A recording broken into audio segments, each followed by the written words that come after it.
Dottore? Allora? Senta, andrò dritto al punto.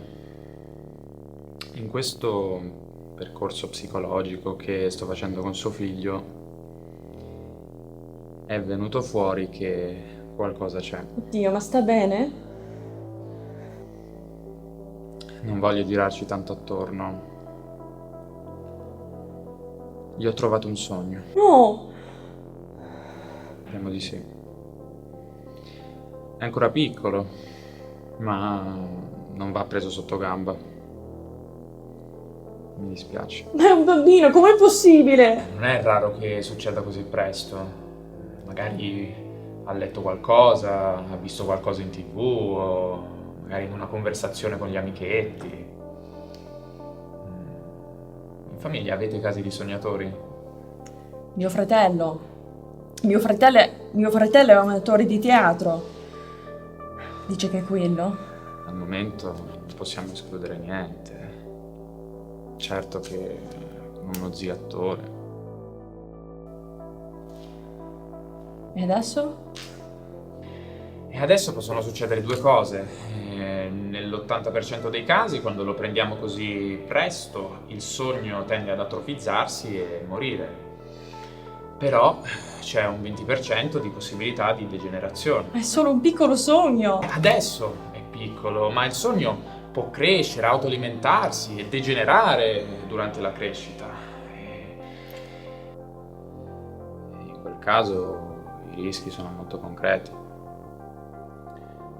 Potrebbe essere il suo grande sogno. In quel caso è terminale.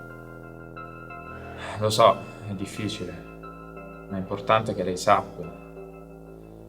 Un giorno suo figlio potrebbe volerlo inseguire questo grande sogno. Dottore, la prego. Signora, io le sto solo descrivendo un possibile quadro clinico. Il sogno potrebbe svilupparsi e lei deve essere in grado di cogliere i campanelli d'allarme. L'insorgere di un interesse, di un passatempo, che poi si trasforma in passione e malauguratamente lo scopre talentuoso. Un domani questa passione si trasforma in lavoro e a quel punto è troppo tardi. Vede, il sogno colpisce gli organi vitali, prima il cuore e poi il cervello, e potrebbe condannarlo a un'esistenza miserabile, fatta di rinunce e delusioni. Ma può conviverci, giusto? Guardi, se fosse nato in un altro paese le potrei dire di sì. Ci sono nazioni in cui, poche a dire la verità, in cui si può convivere con i propri sogni. Ma da noi dobbiamo essere realisti. La società non fornisce gli strumenti adeguati per convivere con i propri sogni. Consideri che potrebbe diventare uno scrittore, un fotografo, un pittore, un musicista, un ballerino. Potrebbe voler aprire la propria attività e questo, capisce bene, lo condannerebbe a un'esistenza da cittadino di serie B. E non si può fare niente. Fortunatamente al giorno d'oggi ci sono varie terapie che possono aiutare a trattare i sognatori precoci. La scuola, l'università, il mondo del lavoro aiutano, però il grosso lo dovete fare voi, a casa, in famiglia. Crescetelo concreto questo ragazzo, realista. Parlategli di affitto, di mutuo, di priorità.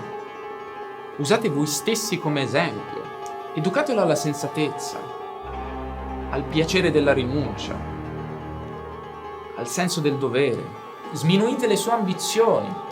Fatelo diventare grande il più in fretta che potete. In questo modo ci sono ottime possibilità che il sogno regredisca.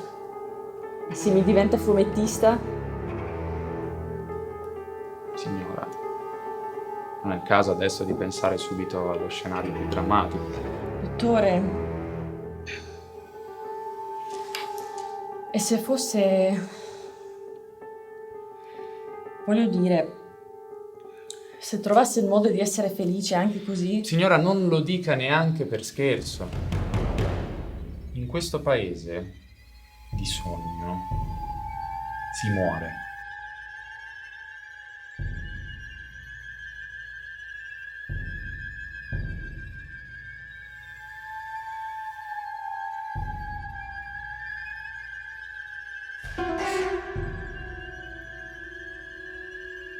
Tre, due, uno, azione.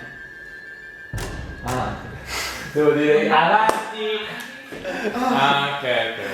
Vabbè. Ora ho capito. Ok. Le sta non so, una notiziona. Cioè, è come dire che c'è un cancro e dice cazzo, ma sta a morire, quello crepa, lo capisce? Lo capisci? Ok, allora Lo capisci, Cristina? sta crepando. È una donna forte. Scusi. Strong and independent. I don't need you.